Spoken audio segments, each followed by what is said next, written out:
70-80 บาททุกคนซ้ำนี่แหละงามดีเนาะแบบมันออกใหม่แหละมันจะแพงนิดของไปตักเสงี่ยมไปเลยทุกคน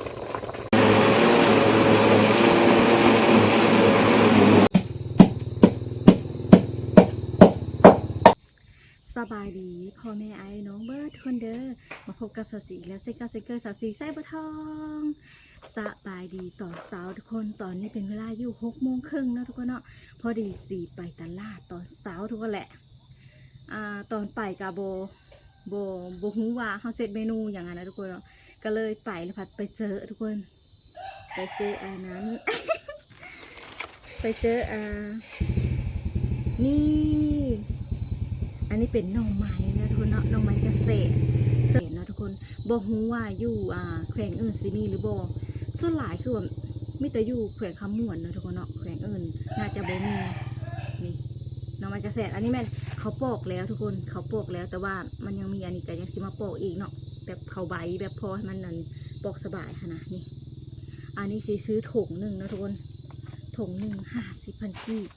ราคาก็ค่อนข้างสูงอยู่เนาะทุกคนส่วนนี้เพราะว่ามันหากระออกไม่หากระออกนะนี่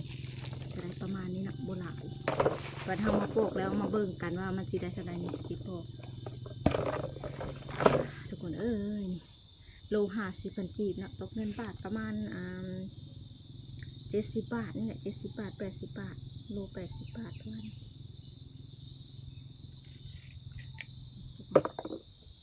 ถุงหนึ่งได้โลหนึ่ง30,000 กีบโลหนึ่ง30,000 กีบโลหนึ่ง50 บาทเนาะอันนี้ตัวนี้เขาโปกแล้วเขาก็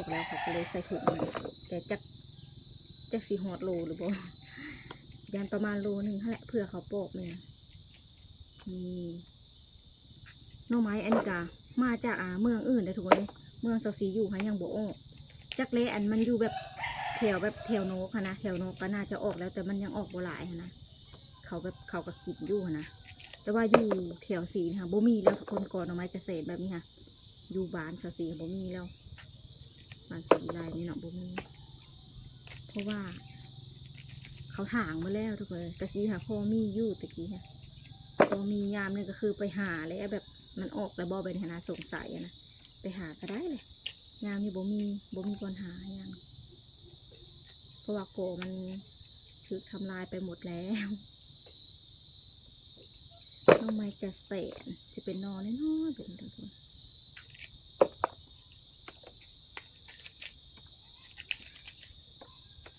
ไปปอกเลยทุกคนหน่อมันก็จะเป็นแบบนี้แหละทุกคนนี่ให้หน่อไม้เกษตรเนาะปอมือสักสินี่ทุกคนหน่อไม้เกษตรอันนี้มันเพิ่นใบแล้วเนาะใบแบบให้เขาปอกอีกค่ะนะแบบเขาปอกแล้วมันก็เป็นแบบนี้นี่หน่อมันแซ่บทุกคนกินต้นปีแบบนี้ต้องให้แซ่บ นี่ทุกคนมาเด้อทุกคนเด้อมากินแกงหน่อไม้เกษตรนะทุกคนเนาะสิมีคนหูอยู่บ่ฝั่งไทยสิมีอยู่บ่หน่อไม้เกษตรนี่เนาะอยู่ลาวก็สิมีแต่บางเขตเนาะบางเขตบางแขวงเท่านั้นบริกินแบบทั่วประเทศได้มันต้องแบบกินบางเขตเท่านั้นนะนี่ทุกคนเดี๋ยวเขาก็มาปอกอีกปอกเอาแบบเบื้องแม่นี่ขนาดปอกหน่อยเดียวนึงปากเปลือกมันยังหลายเนาะนี่แกะออกจะประมาณนี้จะเอาแกะแล้วกลับไปต้มทุกคนเลยต้มแต่กระโบดนไปแต่กระจืดแล้วแต่กระแกงแซ่บๆทุกคนไปปอกกันต่อนี่ก็มาปอกที่นอกเนาะทุกคนเนาะบรรยากาศเย็นดีทุกคนเมื่อคืนในฝนตกเนาะอยู่บ้านสตีฝนตกเมื่อคืนเนี่ยจนทางฟ้าดั่งฟ้าเลื่อมเมื่อคืนเนี่ยจากโมงประมาณช่วงไกลที่เสานี่แหละจนได้ปิดโหมดเครื่องบินจนได้เปิดโหมดเครื่องบินไว้ยานฟ้าดั่งนะจากโมงบริเวณโมงเลยนะเมื่อคืนน่าจะตอนเสานี่แหละประมาณ1 โมงบอกประมาณนั้นนะประมาณ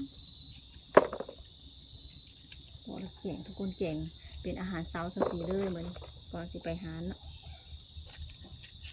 ช่วงนี้ก็คือบริถ่ายคลิปเลยทุกคนเลยช่วงนี้เนาะเพื่อมากับคำแล้วไปเนี่ยนะเพื่อมากับมืดคำเดึกแล้วเพื่อมากับเดึกแล้วก็เลยบริ ซื้อถ่ายเนาะตอนเช้าเพราะว่า บางทีเขากระตื่นสวยแน่นะทุกคนว่าตื่นมากะจากโมงแล้วมาเฮือนกับประมาณ8 โมงแล้ว8 โมงสิครึ่งแล้วมาเฮือนเพื่อเฮ็ดกินเฮ็ดอยู่เฮ็ดยาอีกเพื่อนอนกะดึกแล้วตอนเช้ามาก็เลยแบบบางทีก็บ่ได้เฮ็ดกินตอนเช้านะไปกินอยู่หาดเลยแบบนี้นะก็เลยบ่ได้ถ่ายคลิปเป็นอย่างเลยช่วงนี้ก็เลยไปลงคลิปเลยเนาะ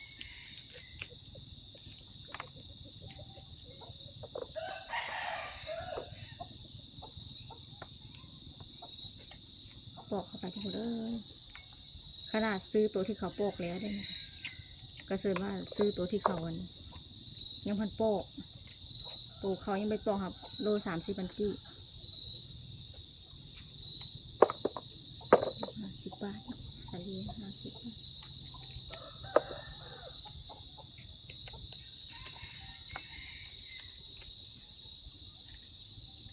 ซีว่าสิไปเบิ่งเฮ็ดปวกทุกคนจากมันออกหรือยังเนาะเพราะว่าอากาศร้อน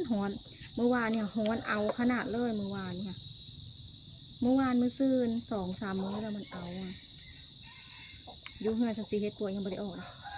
มันออกแล้วช่วงหนึ่งแต่ว่ามันไม่ได้ออกอยู่แถวบ้านซีมันอยู่แบบบ้านอื่นแล้วเขาเอามาขาย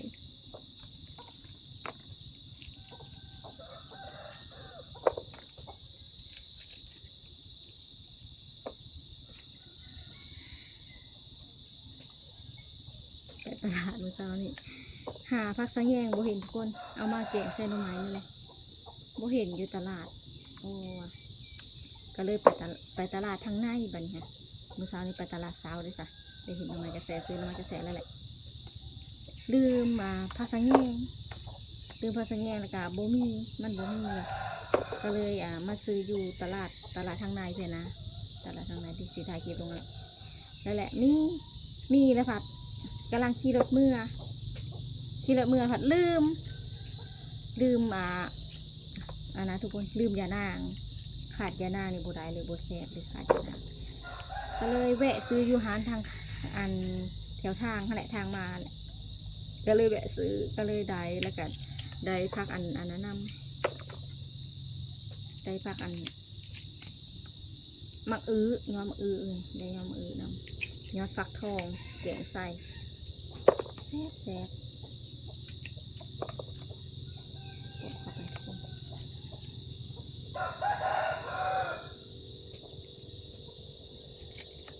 ตอนนี้ก็เสร็จแล้วนะทุกคนอันนี้คือ70-80 บาททุกคนเท่านี้แหละงามนี้เนาะแบบมันออกใหม่แล้วมันจะแพงนิดนึงนะทุกคนอันนี้กาบมันอันนี้ยอดมัน ไปทุกคนเอาไปต้มกันเลยต้มแล้วก็เอากระปั้นในอย่างยานาแล้วก็ตำข้าวเบื่อลงไปทุกคนแซ่บเนาะไปแกงกันบรรยากาศตอนเช้าหัวสีทุกคนแดดกำลังออกเนาะงามแบบเขียวงามมาก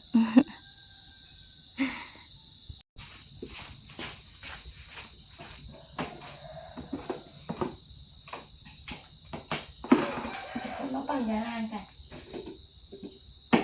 เครื่องปั่นอันแสนวิเศษของเรา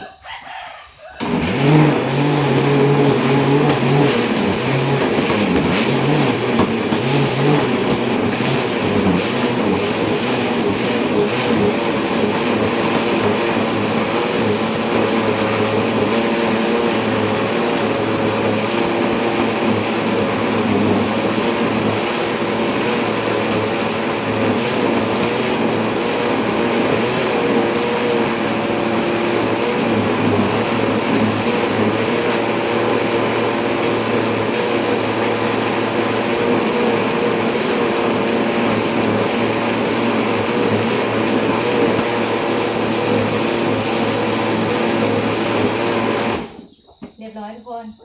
ไปตามข้าวเบื่อกันเอาไว้ก่อนนะโคนนี่ยานางแล้วเขาก็มาตำข้าวเบื่อเนาะอันนี้ซิมีข้าวเบื่อแล้วก็มักเพชรทุกคนแล้วก็ใส่ผงนัวลงไปอุ๊ยยาว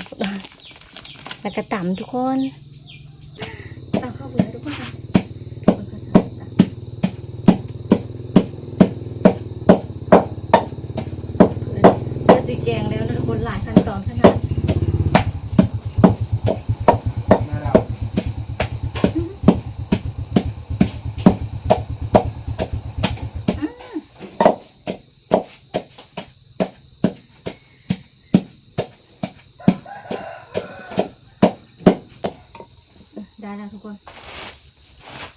นี่แล้วจากนั้นเราก็เอายานางที่เราปั่นนะทุกคนเอามาใส่นะอันนี้ต้องหั่นเอาอันตอกก่อนเอาอันนี้ต้องตอกนะตองยานางตองน้ำยานางตอกไป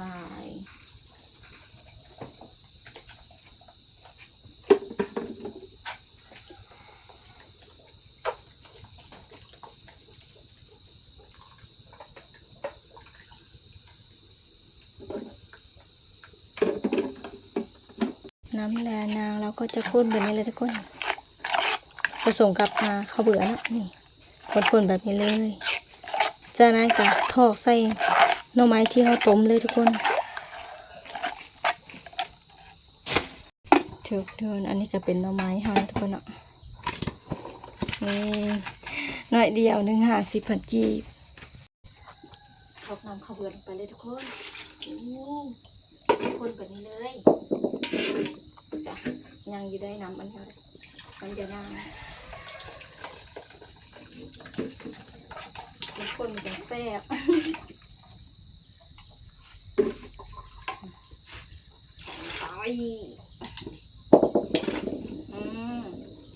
น่ากินมากแต่มาเปิด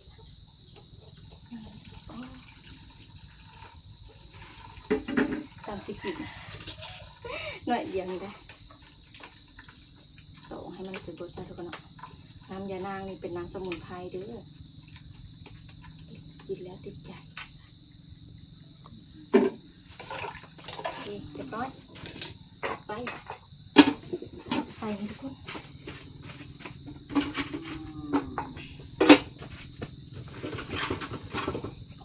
ถ้ามันฟดแล้วก็เราก็ใส่ปลาแดกแล้วก็ใส่กระดูกของเราเลยทุกคนเนาะกระดูกอีหลีได้กระดูกงัวใส่พอให้มันหอมนิดนึงกับพอสีดำฟื้นทุกคนนี่โอเคทุกคนถ้าน้ำฟดแล้วก็มาใส่กระดูกเนาะทุกคนเดี๋ยว40 มาเบิ่งยอดมะอึนะทุกคนเนาะอยู่ลาวซื้อว่ายอดมะอึอยู่ไทยซื้อว่ายอดฝักทองเนาะทุกคนเนาะอยู่ไทยกับสิกินบ่ดองทุกคนยอดฝักทองค่ะนะอยู่ลาวกินเด้อแซ่บแกงใส่หน่อไม้นี่แห้งแซ่บนี่จะพามาเบิ่งงามทุกคนเลยงามนี่ค่ะเลยนี่โอ้แม่ยอดมีแต่ยอดแบบอวบๆนี่เดี๋ยวสิจะส้มเนาะส้มแล้วก็แกงใส่กับหน่อไม้ทุกคนแกงหน่อไม้ยังสปีดนะทุกคนเพราะว่าตอนนี้เวลาเราเริ่มน้อยแล้ว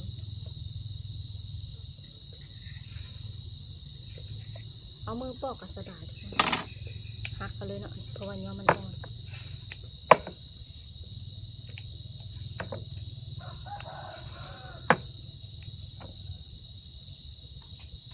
ตอนนี้ก็คือถ้า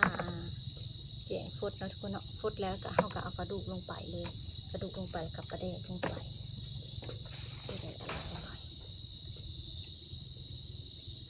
ตัวยอมันจะพักจะเป็นขั้นตอนสุดท้ายนะทุกคนในการเอาลงเนาะเมื่อในสีเกศจะพักทั้งแยงใดทั้งแยงแซ่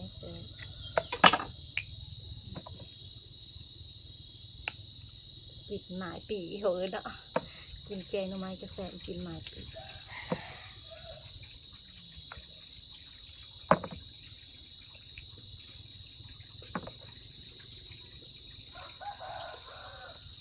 ในขณะนี้ย้อนมากับทุกคนเลยจะเป็นประมาณนี้อันนี้มันก็ยังจ่ออยู่เนาะเอาไปเลยนี่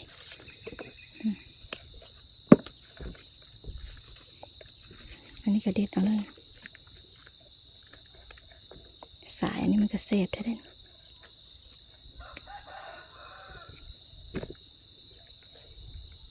วิธีการส่งพักใส่นะทุกคน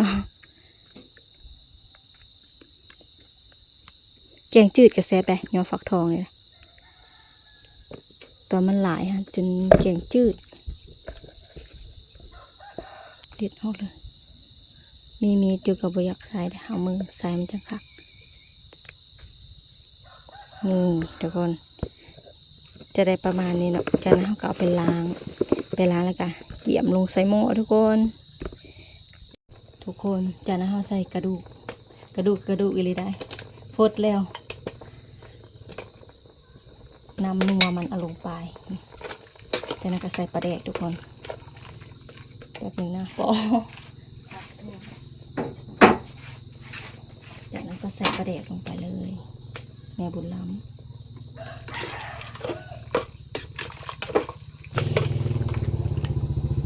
ไปทุกคนทำมันฟดปันทุกคนจากนั้นก็ใส่ผักลงไปเลยผักมักมือเนาะใส่หลายเท่าไหร่มัดหนึ่งพอดีอยากใส่น้อยหนึ่งพอดีกระเทิดเอาไว้จะเสร็จเมนูอย่างโจ่งค่ะโจ่งกับบุปิดทุกคนเลย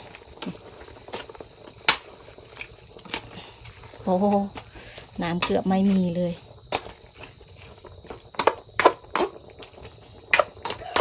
เฮ้ยทุกคนจะได้กระฟดแล้วจะมันฟดมันสุกแล้วกะใส่ผักสังเงงทุกคนเลยการนั้นกระสุกเลยผักสังเงงไปเลยทุกคน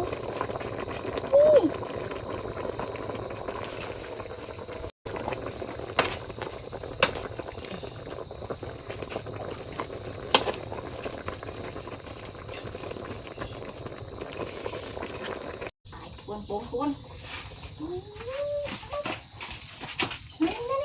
เอาไปนี่แกงหน่อไม้กระเสดเยอะๆตักเลยทุกคนหิวข้าวแล้วตอนเช้ามีแต่อันนั้นดอกมีแต่ผักยำมาเอาดอกเนาะ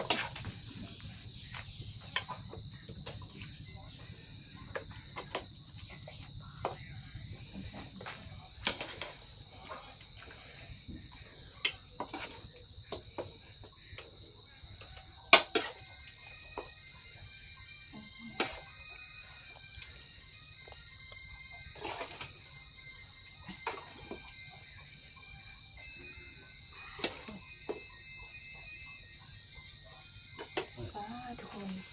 มาเด้อมากินหน่อไม้กระเสดน้ำกันทุกคนทุกคนมากินแกงมากินแกงหน่อไม้เด้อทุกคนเด้อตอนเช้าเด้อเดี๋ยวคลิปนี้สิกะสิได้ขอตัวจบคลิปเพียงเท่านี้เลยเด้ออย่าลืมกดไลค์กดแชร์กดติดตามเป็นกำลังใจให้สาวสีเด้อเพื่อนเด้อเจอกันใหม่ในคลิปหน้ามาเด้อทุกคนแกงหน่อไม้เย้